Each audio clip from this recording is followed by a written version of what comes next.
Sebrae, Serviço Brasileiro de Apoio às Micro e Pequenas Empresas. Olá, começa agora mais um programa Destaques e Fortaleza foi palco do primeiro seminário nacional promovido pela Comissão de Segurança Pública e Combate ao Crime Organizado da Câmara dos Deputados. O evento, que aconteceu na Assembleia Legislativa, reuniu parlamentares, autoridades e especialistas para discutir soluções concretas para um dos temas mais urgentes do país: a segurança pública. A segurança pública de qualidade é um dos pilares fundamentais para garantir o bem-estar e a qualidade de vida da população. Mais do que combater o crime, uma segurança pública eficiente também previne a violência e promove a cidadania. Entre os principais temas do encontro, promovido pela Comissão de Segurança Pública da Câmara dos Deputados, estão as leis que criam a Lei Orgânica Nacional das Polícias Civis e das Polícias Militares e Corpos de Bombeiros. As novas regras valorizam os profissionais que atuam na linha de frente e dão mais estrutura às instituições. O seminário vai ser para a gente mostrar que é possível a gente retomar o controle das nossas comunidades e mostrar que, infelizmente, hoje está nas mãos das facções. Fortaleza foi a primeira cidade a receber o evento, que reuniu parlamentares, especialistas, representantes das forças de segurança e também a sociedade civil. O objetivo foi fortalecer o diálogo entre o governo e a população e ajudar a construir caminhos mais eficazes no enfrentamento à violência e ao crime organizado. Uma lei orgânica nacional foi criada, ela já tem 2 anos.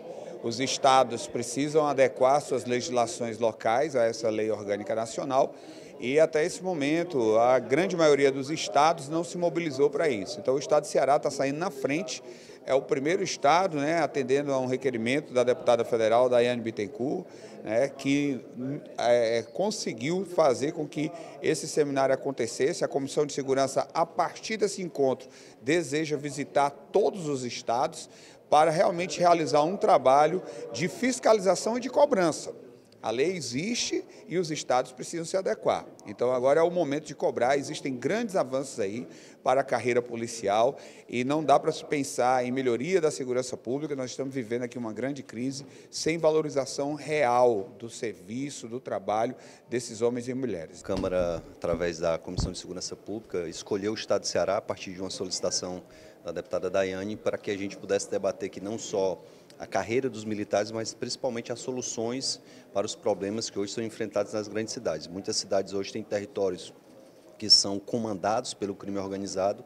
A gente puxa agora o exemplo recente, dado pelo Estado de São Paulo, que desmobilizou a favela do Moinho, que era o QG maior do PCC em todo o país. Uma ação que foi sincronizada com a Prefeitura, o Governo do Estado e o Governo Federal. O Ministério Público se envolveu, também o Poder Legislativo e o Poder Judiciário, e com isso eles estão desmobilizando o crime organizado, conseguindo trazer de volta o território para o comando do Estado. Então, esse debate precisa ser feito aqui.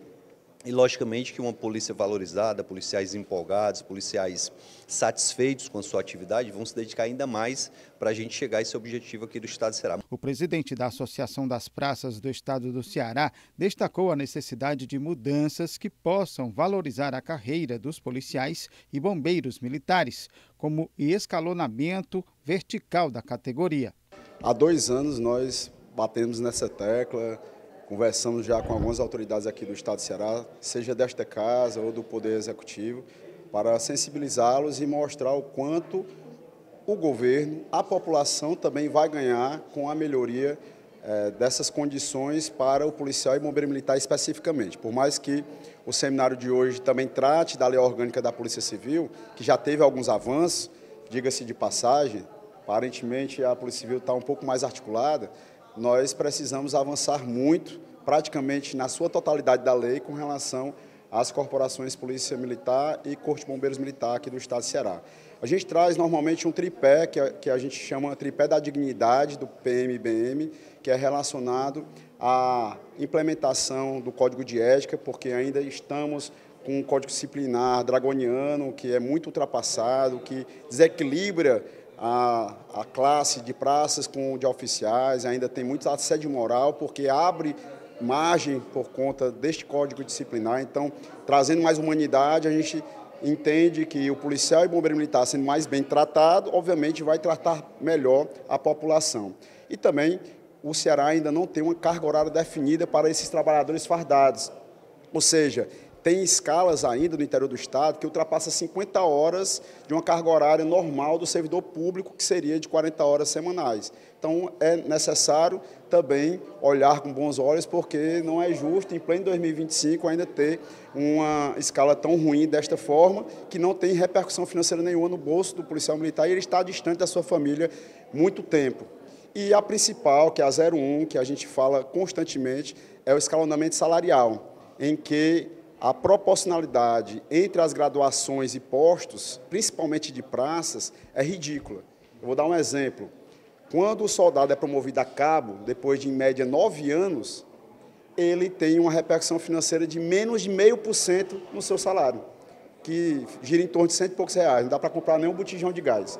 E aí depois, quando ele vai para a próxima promoção, que é terceiro sargento, que é em média de 5 a 7 anos, ou seja, ele já está na metade da carreira, com 15 anos, ele já só tem uma repercussão de menos de 1% novamente, ou seja, ele tem uma estagnação salarial durante a metade da carreira e isso, inevitavelmente, desmotiva o policial militar, que está presente nos 184 municípios, 24 horas por dia, e não tem nenhum outro agente que se arrisque mais do que estes trabalhadores. Então, esse tipo de reconhecimento é fundamental para que a gente possa ter esse estímulo a esses profissionais e, em consequência, favorecer o combate da criminalidade e proteger com mais qualidade a população. E agora o intervalo, a gente volta em instantes.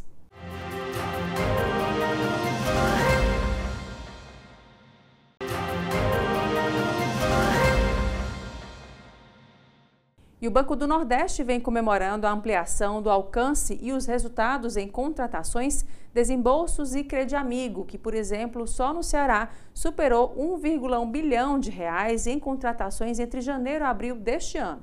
O presidente da instituição financeira, Paulo Câmara, falou sobre os números e o trabalho do BNB. Paulo Câmara visitou a sede do Grupo Otimista de Comunicação em Fortaleza, onde concedeu entrevistas sobre o trabalho que vem realizando à frente do Banco do Nordeste desde 2023. O BNB tem apresentado crescimento. Em 2024, foram 61 bilhões e 300 milhões de reais em novas contratações. Na comparação com 2023, o aumento foi de 4,8%. Aumento também foi registrado em desembolsos e adimplência. Para 2025, a expectativa do presidente da instituição financeira é de continuidade dos bons números. O balanço dos 3 primeiros meses deste ano mostrou aumento, sobretudo no programa de microcrédito CredAmigo, que registrou crescimento superior a 28%. O banco tem buscado crescer, né? Nós estamos há pouco mais de 2 anos à frente do banco. E a orientação é fazer com que ele cresça, né, tenha mais participação nos estados que a gente atua e, ao mesmo tempo, possa levar o crédito, desde para o pequenininho, através do microcrédito produtivo orientado, CredAmigo e AgroAmigo, mas também aos grandes projetos estruturadores da região. Então, o banco, nesses últimos 2 anos, conseguiu fazer um crescimento importante, foram 40%, se você contar 23 e 24 em relação aos anos anteriores. E em 2025 nós estamos começando com essa mesma toada, né? Tivemos crescimentos também de contratações da ordem de 16%, já em 25, o que mostra que a gente está num caminho adequado, num caminho importante, no sentido de que a região realmente tenha condições de crescer mais do que o Brasil como está crescendo, mas acima de tudo gerar muito emprego, gerar muita renda dentro das várias cadeias produtivas que o Nordeste tem um potencial tão grande. De acordo com o gestor, os números também são resultado da maior aproximação do banco com o público específico de cada programa e linha de crédito disponíveis. O crédito é realmente um indutor de desenvolvimento e de crescimento. Então, quanto mais contratações, quanto mais financiamentos o banco fizer, mais crescimento a gente vai ter ao longo do ano. Isso é muito importante realmente para a região Nordeste, porque crescer mais que o Brasil, como o Nordeste está crescendo nos últimos 2 anos, é um sinal muito claro que a gente está diminuindo desigualdades na nossa região. E mudando um pouco de assunto, um novo vírus digital tem deixado usuários de celulares Android em alerta no Brasil. É o Bratz, que consegue desviar dinheiro via Pix de forma automatizada, mesmo com a tela do celular bloqueada. Para entender como esse golpe funciona e como se proteger, assista agora a entrevista que o Thiago Noronha fez com o professor José Jorge Barata, especialista em segurança da informação e redes de computadores. Olá, um novo tipo de golpe digital tem chamado a atenção de especialistas em segurança da informação e usuários de aparelho que têm o sistema operacional Android. É o Berrats, é um vírus que se instala e tem o controle do celular para fazer transferências via Pix. Isso, obviamente, sem autorização do usuário. A gente vai conversar agora com o professor José Barata. Ele é especialista em segurança da informação e redes de computadores e vai explicar para a gente, professor, que vírus é esse e como é que os usuários, principalmente do sistema Android, né, podem se precaver, se assegurar que esse vírus não entre no celular. Tudo bem, Thiago. Então, o Berrats, ele é um vírus, tá, que se espalha através de aplicativos, né, que o usuário baixa sem ser da fonte oficial, que é a Google Play Store. Então, ele baixa, por exemplo, joguinho ou então aplicativos gratuitos, né, e instala no seu aparelho.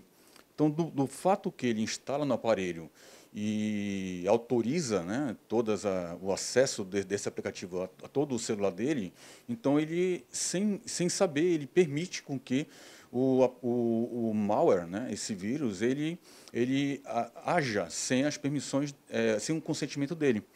Tá? Então, quando o usuário, por exemplo, acessa o banco dele, vai fazer uma transferência Pix, tá, ou qualquer outro tipo de movimentação, então o malware ele se aposta dessa seção. Né? E mesmo com o celular bloqueado, tá, o atacante, através desse malware, né, ele faz toda a movimentação e acaba fazendo transferências via Pix sem autorização do usuário. Isso quer dizer, então, que não é só enquanto você está usando o aparelho, né? O aparelho está lá ligado na cama, ele está funcionando, o golpista, né, está utilizando o celular de forma errada, é isso? Isso, mesmo com o celular bloqueado. Né? Então, como é que o usuário, às vezes, ele pode desconfiar que está tendo algum problema? Né? Por exemplo, a tela pode ficar tremendo, né, ou piscando, né? E também quando ocorre um consumo, né, de bateria de modo excessivo. Então, é justamente quando o malware está agindo no celular dele. E como é que esses golpistas conseguem instalar e assim, como é que o usuário pode se precaver, né, desse tipo de golpe? Bem, primeira coisa é utilizar antivírus, né? Ele instala um antivírus original, né, no dispositivo dele. Ele pode utilizar também de ferramentas, né, de fatores de autenticação, múltiplos fatores de autenticação, como o próprio Google Authenticator, ou Microsoft Authenticator. Tá? E ele pode também, através claro, né, remover o aplicativo que foi baixado, ou os aplicativos, né, e a partir daí ele tem que fazer também uma configuração, reconfigurar, né, as configurações de segurança do celular dele. Né? Isso daí ele pode fazer através de um especialista em segurança, né, para poder voltar, né, a ter a segurança que ele tinha antes de instalar esse aplicativo malicioso. A dica que fica, então, é assim, baixar aplicativo somente da Play Store, das lojas de aplicativos oficiais, é isso? Isso mesmo. Segurança é primordial. E aí, depois de um vírus deles instalado, o que se pode fazer ainda, professor?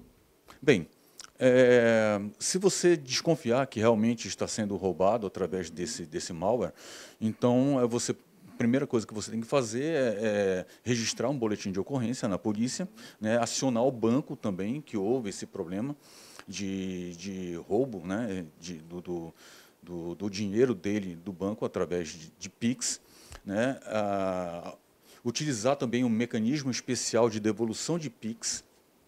Tá? E aí são só trâmites mesmo legais para poder ele recuperar o dinheiro que foi furtado, foi roubado, né? E também acionar, né, a polícia para que ela investigue também e que se registre também esses casos, né? Que fique vamos assim, que as investigações, estatística, né? Isso. Nas estatísticas esse tipo de crime possa ser combatido. Né? Perfeito, com certeza. A gente agradece aqui ao professor José Barata, especialista em segurança da informação e redes de computadores, que deu todas essas dicas, né? Baixar aplicativo somente da loja oficial do Android, enfim, seja qual for o sistema operacional do seu celular, é a dica mais importante, né? Obviamente, além de baixar antivírus e ter cuidado com esses golpes que estão aí na internet. Agora a gente volta ao estúdio. E agora o intervalo, a gente volta já.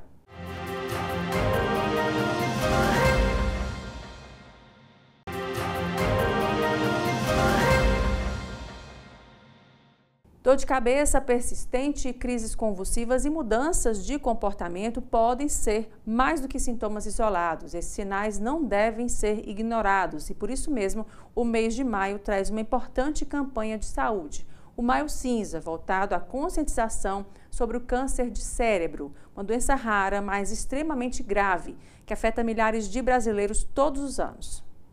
De acordo com o Instituto Nacional do Câncer, mais de 11 mil casos de tumores no sistema nervoso central são registrados a cada ano aqui no Brasil, com impacto significativo na qualidade de vida e sobrevida de pacientes. Por isso, a campanha Maio Cinza chama a atenção para os sinais e riscos do câncer de cérebro, uma das doenças mais desafiadoras da medicina moderna. Para falar sobre esses sinais, esses desafios do diagnóstico precoce, a gente vai conversar agora com o Dr. Luiz Bevilacqua. Ele é neurocirurgião e especialista no tratamento de tumores cerebrais. Dr. Luiz, muito obrigado por nos receber aqui no consultório.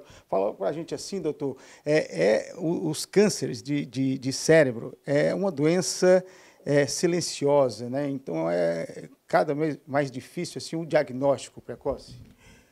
Eu que agradeço a oportunidade de estar aqui falando de uma doença tão minuciosa, delicada e que o diagnóstico preciso e precoce ele é fundamental para que as pessoas tenham um tratamento adequado. A campanha Maio Cinza, ela, mais do que uma campanha, é um alerta sobre os tumores cerebrais. Como você disse, essa doença é uma doença silenciosa, muitas vezes traiçoeiras, porque sintomas sutis, como uma cefaleia, uma dor de cabeça sutil, mas que não segue um padrão habitual, é o sinal para que se haja a investigação e o diagnóstico preciso. Mas tem que ser algo assim que fora do comum, né, doutor? Para começar a pedir já ir atrás de um tratamento, enfim, de um atendimento médico, é isso? Exato. Eu costumo dizer que o nosso corpo, ele dá alertas, certo? E esses alertas, essas pistas, elas devem ser seguidas e bem investigadas. Uma cefaleia que não está no padrão do paciente, ou seja, que acontece fora aquelas resfriadas, fora daquele âmbito de uma doença, como uma cefaleia muito forte, ou você acorda por conta da dor, é uma dor que merece ser investigada. Outros sintomas mais sutis, como a mudança de comportamento, às vezes a mudança na escrita, a pessoa escreve de um padrão e depois, com o decorrer do tempo, passa a escrever de outra forma, também merece uma investigação neurológica adequada, porque pode ser sinal, sintoma de um tumor cerebral. Por isso a campanha Maio Cinza, né, para chamar a atenção desses riscos, desses sinais, para as pessoas estarem atentas, porque é um diagnóstico difícil de ser feito. É bastante difícil e os sintomas eles são sutis. E a sutileza desses sintomas muitas vezes permitem que o tumor cresça e quando se haja o diagnóstico a gente tem a maior possibilidade de sequelas por conta do volume tumoral, por conta do acometimento de estruturas fundamentais ao desempenho e qualidade de vida do paciente. Falando disso, doutor, o que é que a gente pode falar de tratamento? Diagnosticou ali o tumor, o que é que pode ser feito a partir de então? A maior parte do tratamento dos tumores cerebrais requer um procedimento cirúrgico, neurocirúrgico. Há alguns tumores que são tratados de forma medicamentosa, ou pela localização, ou devido à sua natureza, digamos, biológica. Mas a grande maioria requer um tratamento para retirar o tumor em si, para que se haja a tipificação, ou seja, o anatomopatológico, a imunohistoquímica, para que se haja a investigação completa e aí o paciente ser submetido ao que a gente chama de outros tratamentos, como a quimio, a rádio. E é uma área, obviamente, muito delicada do nosso corpo, né? O cérebro, enfim. Doutor, o que é que a gente pode falar de mais moderno, né? Já existem tipos de tratamento de cirurgias utilizando a robótica, utilizando a inteligência artificial, inclusive para esse diagnóstico? Sim, a neurocirurgia é uma especialidade profundamente ligada à tecnologia. E hoje a gente tem vários aparatos tecnológicos em si para que haja uma precisão diagnóstica e terapêutica. Desde a navegação em tempo real, que é a neuronavegação, que é como se fosse um GPS na hora da cirurgia, para que haja ressecção tumoral bem, digamos, localizada, direcionada, até outras modalidades de cirurgias, como a cirurgia estereotáxica, como o próprio diagnóstico, né, de inteligência artificial, refinando os diagnósticos, não só na cirurgia em si, quanto também na fase pré e pós-operatória. Doutor, que recado a gente pode deixar, então, para os nossos telespectadores, principalmente com relação a essa campanha Maio Cinza, chamando a atenção, fazendo esse alerta para os sinais e para o diagnóstico dessas pessoas? Eu pediria que não negligenciasse os sinais, não deixe de lado os sinais e os sintomas do nosso corpo. O nosso cérebro emite alertas, e são vários alertas, devem ser considerados. Então, se há uma dor de cabeça que não é habitual, se há uma diferença no comportamento daquela pessoa, ou se há um déficit na força, ou se há uma dificuldade na fala, e que se não seja habitual do paciente, o médico tem que ser consultado e mais, não se limite, certo? Se você acha que não foi bem investigado, não se limite ao profissional o primeiro profissional. Então, abra o leque, veja várias opiniões, porque é sua saúde. Então, não se negligencie. Para que não seja tarde, né, doutor? Exatamente. Doutor, muito obrigado então, pelas suas informações. A gente agradece aqui ao doutor Luiz Bevilacqua, neurocirurgião, que deu todas essas dicas e sobre essa importância da campanha Maio Cinza, de alerta aí sobre o câncer, os tumores de cérebro, que são difíceis de ser diagnosticados. Por isso, a cada sintoma, qualquer sinal, procure um médico. A gente agora volta ao estúdio. E o Destaques fica por aqui. Obrigada pela sua companhia e até o próximo programa.